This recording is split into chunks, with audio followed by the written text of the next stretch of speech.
Séance de nettoyage intensif chez les pompiers de la Somme. Ces camions transportent des patients potentiellement atteints par le virus Covid-19. Aujourd'hui, on a des patients qui présentent des détresses respiratoires qu'il faut prendre en charge rapidement et transporter rapidement vers l'hôpital.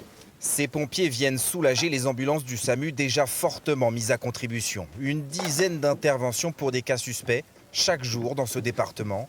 Et à chaque fois, ces nouvelles précautions pour les hommes du feu. Avant toute intervention, on se prépare au sein de la caserne. Voilà. Et on le fait à deux. Une blouse, des gants, masques et lunettes, un kit reçu fin janvier, juste avant que l'épidémie ne se propage sur le territoire. C'est déjà ce qu'on connaissait déjà, mais qu'on a revu bien évidemment là pour la situation exceptionnelle. Pendant le trajet, le patient transporté se voit poser un masque. Aucune prise de risque pour lui. Et aussi pour les pompiers, comme les soignants, ils peuvent être en contact direct avec la maladie. Le drame, ce serait effectivement qu'il y ait une contamination qui vienne affecter nos effectifs et vienne donc restreindre notre capacité opérationnelle. Depuis le confinement, les accidents sur la voie publique sont plus rares. L'activité est en baisse, moins 30% selon le patron des pompiers.